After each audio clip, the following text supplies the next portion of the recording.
the only thing that's worth it is to achieve your purpose. Yeah. And that's what I'm doing. When you feel that light. Oh, yes. That's like, I'm like, this is important. I'm like, I hope they got good sound on this one. I was like, that was so beautiful.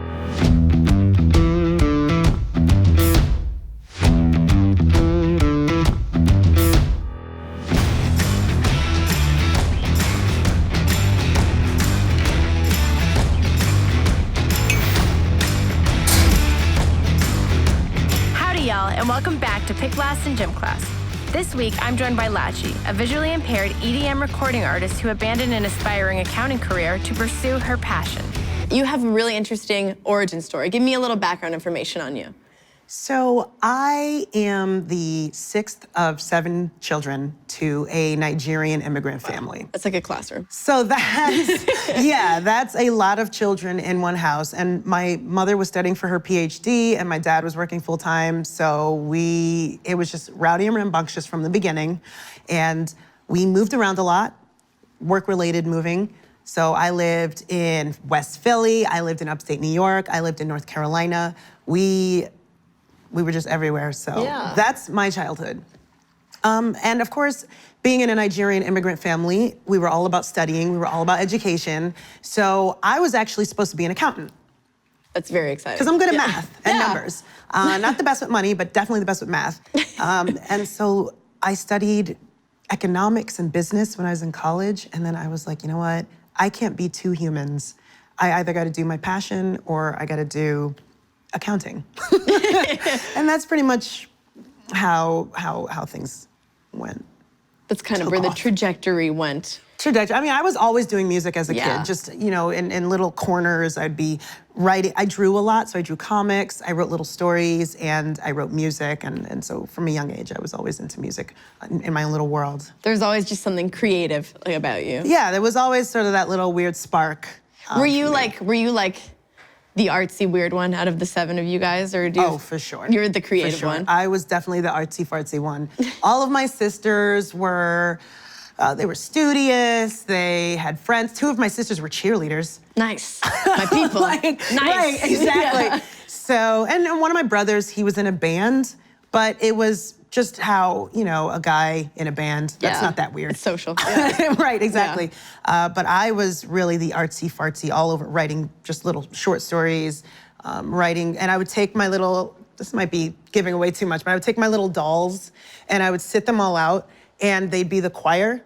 I love it. And so I would be the choir director teaching my dolls what to sing, like, you guys are the altos.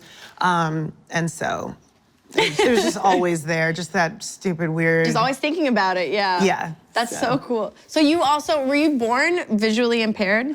I was. For a long time, I told people that my disease was congenial. Congenial. Turns out it's congenital.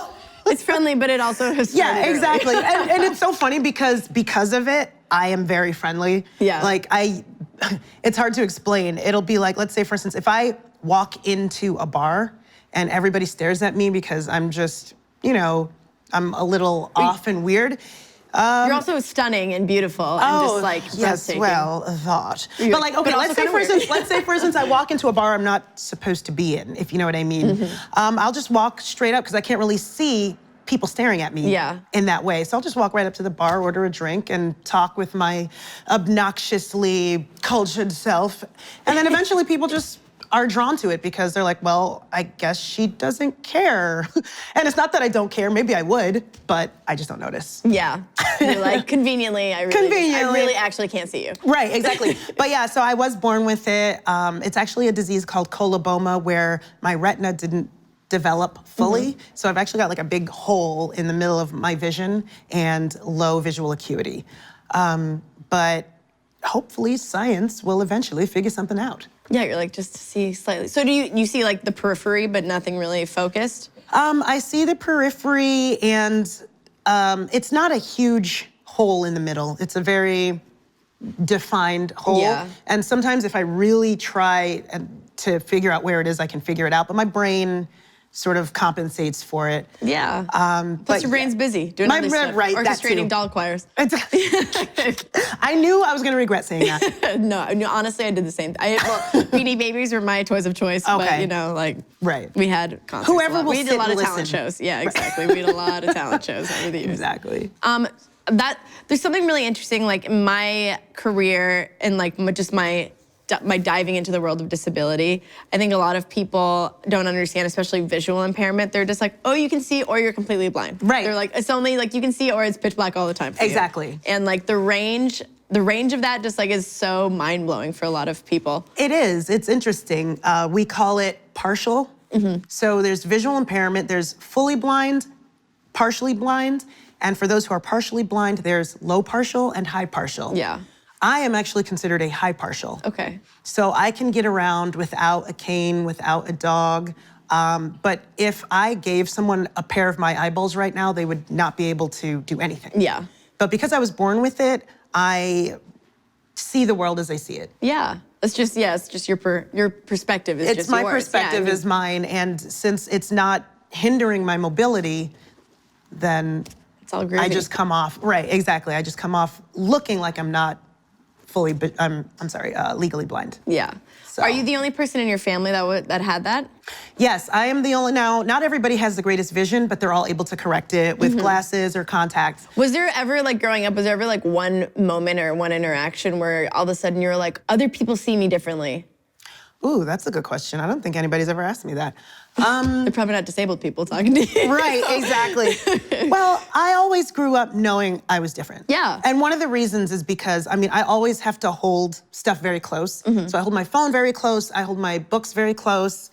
And so there was never really a point where I didn't realize that I was different and then eventually realized I was different. Yeah. Always growing up, I knew I was a little different. Yeah, you're like, I just have this thing, but whatever. So but the thing I had to fight against was sort of like you said, how people don't recognize that you can be visually impaired without being blind. Yeah. So when they see me looking really close to a book or a computer, they assumed I was just having trouble reading. So they looked at me as slow as opposed to visually impaired. Yeah. And so that was something I had to struggle with because I eventually started getting tired of trying to prove myself to people. I'm probably smarter than you. I'm probably smarter than you, and people like, I just can't see it. Yeah. Right, exactly. And then it would start getting to the point where I remember at one time in high school, because we moved around a lot, so I was the new kid a lot. Yeah. Oh my God, what a pain. Yeah. And so I do remember one time in high school that I was, looking close to my books in history class because there's a lot of reading. So everybody thought that there was something wrong with me, that I was slow. And then we took our first big exam. And the teacher was like, I just want everybody to know that only one person passed and everybody else got a D or less. And the one person that passed got like a 96, so we can't really curve it. Yeah. And so everybody was like, oh, and very upset. And of course it got around that I was the one that passed. So then everybody started thinking that I was like on the spectrum. I was like Rain Man. I was like, you know what, whatever you guys want. Like, yeah, you're like, all I know is I'm gonna go home and like my parents are still gonna be upset that I got a 96. yeah, they're like 96? Yeah. What's wrong with you? What are you spending all this money for?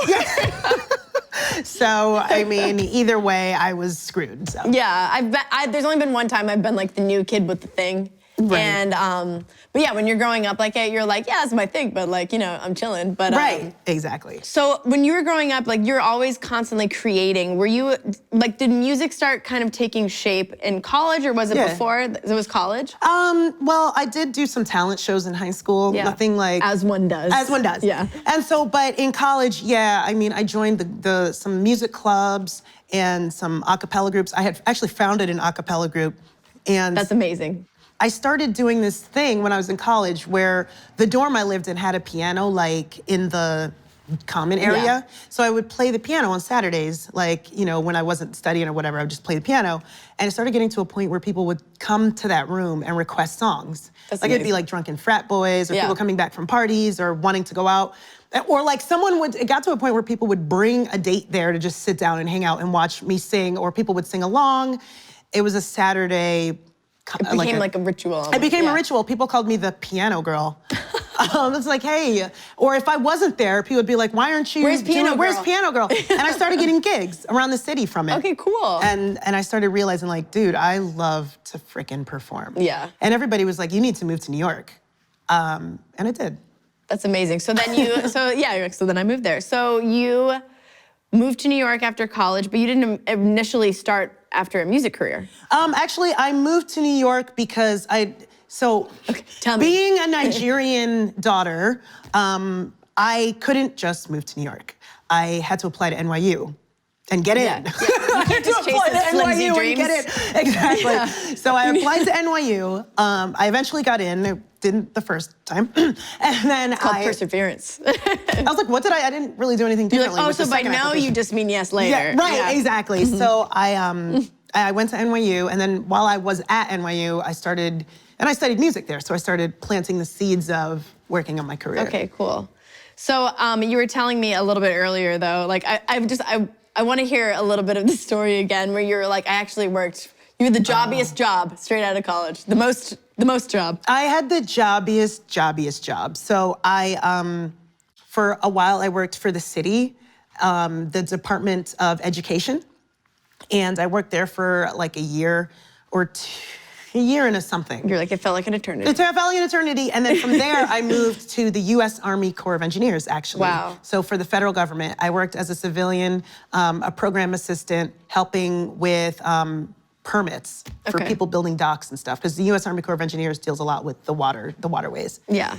And so I did that for a while. And while I was doing that, I actually had was doing music on the side. Yeah. I made a few friends. We went out to South by Southwest. Nice. We ended up getting picked up by an agent that was working with a label under EMI. Okay. And they came to me and That's they were huge. like, yeah. And Yeah. so we put an album out, and like a whole bunch of stuff was happening, and I'm still going to work at 7 in the waking up at 5:30 to go to work. And it started getting to a point where the job came to me and was like, well, here's your trajectory. Right now, you're a level whatever. In next year, you'll be a level whatever. And then in 2 years, you'll be a level whatever. So here's your trajectory, because that's kind of how they do it in the federal government. And I was looking at that, and I realized, like, I either go on this trajectory and I'm set for life, because once you're in the federal, you're set for life. Yeah, I think about those insurance benefits. Right. I'm like, oh, You're just, nice. and so I had to make that tough choice. Like, do I do this, or do I jump out of this? No set salary, no health insurance, and figure it all out. No stability, yeah. No stability. And I ended up getting an offer to work at a production, like with a producer. And I was like, do I just take this, or do I? And so I took it, and I left. And it was hard. It was, because it was a tough, but I couldn't be two people, and I had to choose the person I wanted to be. And I chose music. And while I was at the Corps, everybody was like, why are you here? Yeah. They're like, this is, even like the people you're working with, they're like, this is not for you. Yeah, people were going to my shows and they were like, wait, what? You're the same chick that sits 2 desks down from me? And it started getting weird for me, because I'm walking into the office in my little suit and skirt, and I'm like, they're like, are you the same chick we saw at the show like 2 days ago? Like, this doesn't make sense. And so I was encouraged to people go for it. Right, yeah. So then you moved to New York, you started this, will you tell me just a little bit of your music career? Let's hear these highlights. Oh, well, currently, so I ended up getting picked up by big management. In fact, the universe kind of brought us together in a different array of ways. It's kind of how it is. It's kind of how it is, sometimes. right? Like I'd started out doing alternative pop, and then sort of moved to a lot more of an urban situation. Yeah. And when I was doing alternative-y, it felt too, I don't know how to put this delicately, but it felt too white for me. Yeah, a little contrived. Right, Yeah. and then when I started going too white. a lot more into the urban situation, it did feel a little too black for me. Yeah. So I wasn't feeling like myself. And so I started to like doing electronic dance music. Yeah. EDM, sort of, I could write whatever I wanted, and I could kind of be myself. Yeah. And then right when I really started getting into EDM, the universe kind of pushed me towards big management, and big management towards me. We met through a mutual person that was already signed with big management, who also took an interest in me. Yeah. And so we started working together. They specialize in EDM, and it's just been pretty synergistic ever since. And so right now, we just put out the song, we put out 2 songs. One is called Go, and one is called What I Want, and they're both doing super great right now. They're really good. I was listening to you. Yeah, I was like, add to workout playlist. I'm like, okay, these are both on here. Right, well, because I feel like there's not enough empowering music that's not just, corny. Yeah. You know what I mean? I want exactly, something yes. that's fierce empowerment, as opposed to, Just really put on. Yeah, it's like, I can spread my wings. It's like, why does it have to be that? Yeah, you're like, I don't know, on a Tuesday, it asks a lot. Yeah, you're like, that asks a lot. Exactly. So it's been really awesome. So do you have a preference between producing stuff in the studios or do you like performing live? I really love being in the studio. Yeah. And I really love getting in the zone. Like I said, I'm a math person. Yeah. So I really like to get in the zone and work with the knobs. And part of A it is beautiful like mind. Exactly. Yeah. And part of it is I know that I'm female, and so I know that that's not that prevalent to have a chick behind the knobs and working all the little cutting and pasting and this and that. And Yeah, but I like that. Right, exactly. I like that about you. I love that about me too. So that's another reason I like doing that. But I will say performing is where it's at. Yeah. Performing is where the spirituality of connecting with my fans comes in. It's really why I do what I do, is to be able to connect with someone in real time with my message. With my music and with my song. And so it's one thing for somebody to come on Instagram and go, hey, I really liked your song, it was amazing. It's another thing for it not to just be a bunch of letters typed on paper and to see them at my show actually feeling what I'm saying. It's just a more transcendental method of communication that really gets me every time. That's magic. That's every magic. Time. That's a great word for it, magic. So. Yeah. So obviously you spend the majority of your time doing music. But I do know that you were just recently at the UN. What else do you do? Will you tell me about your UN trip? I was actually recently at the UN. They had a sort of symposium, I think is the word, with women in the gig economy. Okay. So I was checking that out, and I am getting a lot more involved in the UN. One of my really close friends is heavily involved in the UN. So I'm trying to get more involved in just having a presence there. I want to really start focusing on a lot of my pro-ability movement. One of the passions that's been sort of a back of my mind passion project that really started to come into fruition after, what's the name of it? Bryan Cranston? Yeah. After there was that whole hullabaloo of him getting a part. Oh, when he was in the wheelchair. When he was in the wheelchair, and a bunch of my friends that I do know were like, we understand the plight of what the other wheelchair actors were saying. Yeah. It started to make me think, you know what, there's not enough representation out there of people who are disabled just being badasses. Yeah. And, when people think of disabled people, they think of human interest story, they think of this or that. It's terrible marketing. We have horrible marketing. We have horrible marketing. I kind of personally wish there was like a Love and Hip Hop-esque reality show where you get a bunch of disabled people and then everyone starts to kind of hate them. I think that the problem is people can't relate. Yeah. And so I'm trying to get more of a presence and just kind of showcase to people, hey, yes, I'm disabled, but I want to let everyone know that we're also badasses. For music, were you, did you intuitively always have something musical? Were you formally trained or did you train yourself? I originally, I trained myself for the most part. That's amazing. Just growing up. I didn't take any lessons really until college just because I wanted to get like an extra, it's for credit. Yeah. So I was like, oh, this will be fun. Yeah. And then I got a music coach when I really only about 2 years ago. Wow. I got a music coach because I decided I wanted to take better care of my voice. It wasn't really for learning. It was more for, when you work out, it's good to have a trainer. And, with all the drinking, I just figured, well, somebody tell me how to keep my voice from croaking out when I party all the time. But no, in terms of formal training, I never really had any formal training with singing, with playing the piano, or even with producing. I learned how to produce on YouTube. That's amazing. I've learned a lot of things from YouTube. I feel like I'm basically a car mechanic now, so if anybody needs work done, I've gotten pretty good. YouTube really YouTube University has plenty to offer. And way less loans. And very free. very free. Cost effective for sure. Yeah. Okay, so you've been doing this for a long time now. What is the definition of success in music for you, and what's made it all worth it?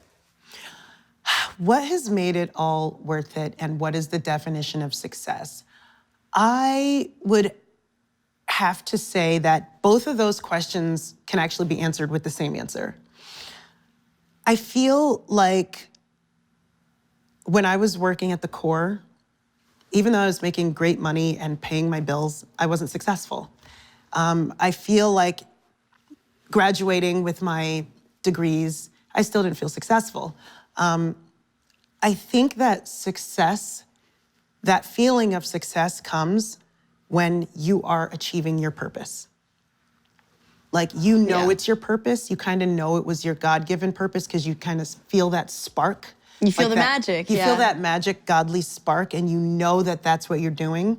And you ever watch the movie Office Space? Yep. Where they burn down the office and then they start cutting lumber and then I think about that they all scene a lot, feel, yeah. It's that, where you start feeling your purpose, and people might look at you and think, well, you're not successful, you're not making millions, you're not this and that, but you feel the success because you feel you're achieving your purpose. It's nice. I'm glad that I'm able to pay my rent with my music. I'm glad that I'm able to get my nails did and get my hair did doing my music. But the success comes because of the fact that I know that I'm achieving my purpose. And that brings me to the second question, which is, was it all worth it? The only thing that's worth it is to achieve your purpose. Yeah. And that's what I'm doing. When you feel that light. Oh, Yeah. That's like, I'm like, this is important. I'm like, I hope they got good sound on this one. I was like, that was so beautiful. Yeah, I totally agree. I mean, there's so many things. I feel like people follow the trajectory of what they're told to do in life. And so it's like, you go to school, and then you go to college, and then you get married, and then you buy a house. And I'm finding that there's so many people that I've grown up with now, like, we're in our 30s, and everybody's like, why am I so miserable? I'm doing everything right. Right. And it doesn't look the way it's supposed to, I'm learning. Exactly. I mean, it looks nice on paper. Yeah. And it's so funny because some of my friends, they're turning to me and going, hey, I want to start my own side business. I've always liked to XYZ. What do I do? And, but they've got the house, they've got the car, they've got the 1.3 kids things, or whatever. And the 0.3 really tipped them over the head. You know what I mean? And they're looking back and going, I really I don't realize that I'm unhappy. Yeah, there's something missing. There's something missing. I think you're right. Like, when you start feeling that itch, like when you start chasing that purpose, the doors open and you're like, this is the thing. Like, the thing will present itself. Right, you follow the spheres and you... Exactly. Exactly. Then you start becoming that weirdo that talks himself in the street, but you don't care because you know what? Like, whatever, I'm doing my thing. Because whatever, I'm doing what I was meant and put here to do. Yeah. And does it make it all worth it? Well, finding your purpose, I mean, there's nothing worth more than that. Yeah. I mean, it seems that's so beautiful. That's like poetry, just like falling out of your mouth. Just like when you keep following that purpose and it feeds you just as much as you chase it. So. That's a very good way to put it, actually. I mean, I feel it. Right. It's been similar, different, less musical. Different but similar. Yeah, right. For sure. When you know, you know. Yeah. Right. Oh, that's beautiful. Well, Lachi, thank you so much for stopping by. Thank you for having me. It truly has been magical. It really has been. That's like the word of the day for this That is it. That's the magic. All right. Well, thank you for checking out Pick Last in Gym Class. Thank you for watching this week's show. Be sure to check out the Pick Last in Gym Class podcast for an extended interview with Lachi, available on all podcasting platforms.